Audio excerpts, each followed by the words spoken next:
It's a sound that is synonymous with basketball. It may not define Nicole Seekamp, but it most certainly describes her.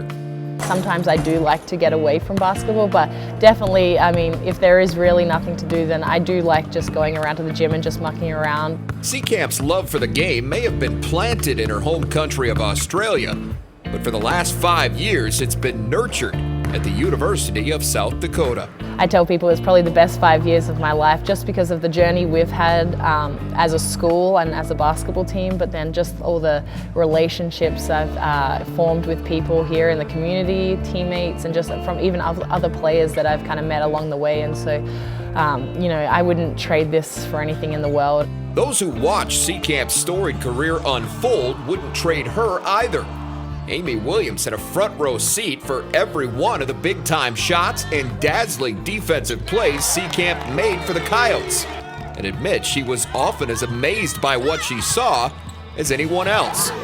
But Williams also says that her star players' value ran much deeper than numbers. What people don't see and what has continued to amaze me throughout her career is just watching her behind the scenes and in practice, the way she puts her arms around our freshmen and talks and teaches, and it allows me as a head coach to be able to just kind of move forward, move on to the next drill, continue with practice, because she's going to take care of cleaning up some of the teaching points that need to be made. And it's just such an incredible treat for our coaching staff to have that fifth coach out there helping us develop the underclassmen.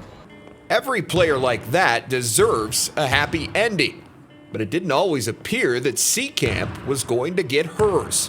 Due to an NCAA eligibility ruling that was handed down before she ever played a game at South Dakota, most, including Seekamp, thought the 2014-15 season was going to be her last. So when the Coyotes claimed their first regular season Summit League title, but came up short in the conference tournament and were then eliminated in the second round of the Women's National Invitation Tournament, it was hard not to feel a little unfulfilled. I was a little disappointed. I mean, you know, we did have a great year, and everyone did say that, you know, we went 26-8, which is a really good record. But I think, you know, we knew that we were a much better team than what we kind of finished that year out like, and I think everyone kind of felt like we could have done better. Fortunately, that disappointment would be short-lived.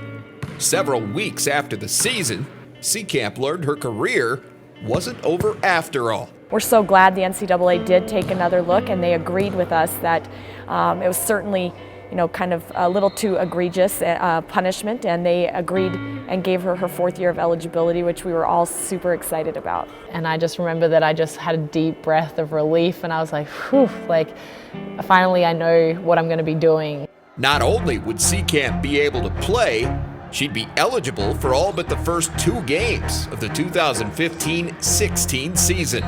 2 games is nothing. That's what I thought then. At that point, I was thinking that 10 games would be nothing. I'm thankful that that wasn't the end for me or my teammates, and you know, I think that kind of was a motivator for this year. When I did find out that I got my year back, I think we were all a little bit kind of refocused, and we didn't want that to happen again. With Seekamp back in the mix, the Coyotes and their group of super seniors would be considered one of the favorites in the Summit League. And once number 35 returned to the lineup, they played like it.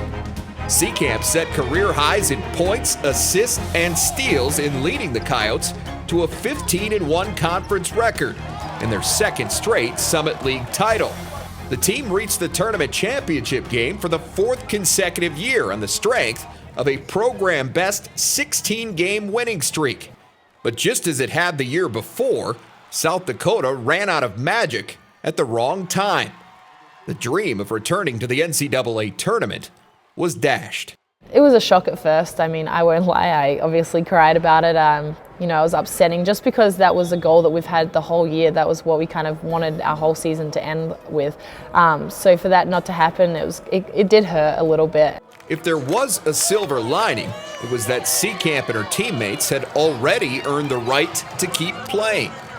They would have one more chance to do something special together. We know we had an automatic berth into the WNIT, and so I think, you know, we let all our emotions out in that locker room with each other, and then, you know, once we left there, I think that we really tried to refocus our efforts. Once we got back onto practice, we had, I think, a rejuvenated energy to us, and that we wanted to keep our season alive. Our theme this year was grit, which is greatness resides in toughness together, and we knew that we just had to stick together and things will work out for us.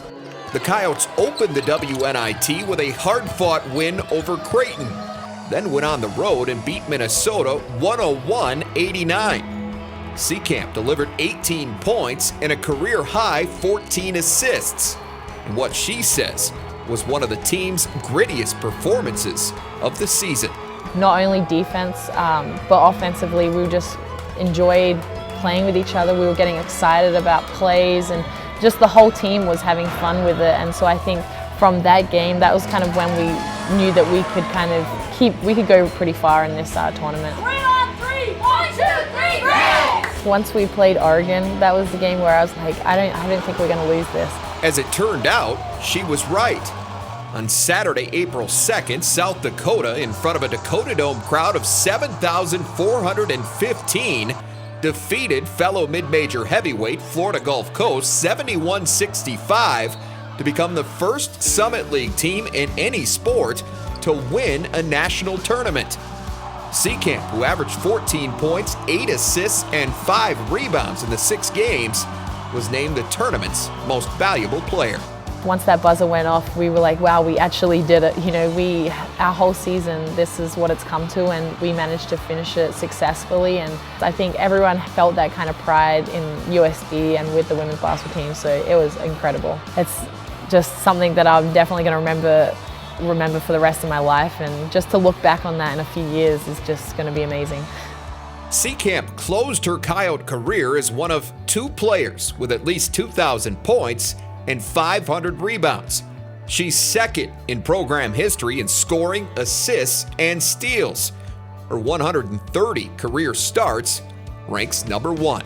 She is the most selfless superstar that you've ever had. You hear it all the time about you need your best players to be the hardest workers. You need the best players to be the best teammates, and she truly epitomizes that. I mean, she just is sacrificed her own personal accolades and what she's capable of to maintain a team chemistry and a balance in our program. And I just am so grateful for all she's done to establish the healthy culture that we now have in Coyote women's basketball.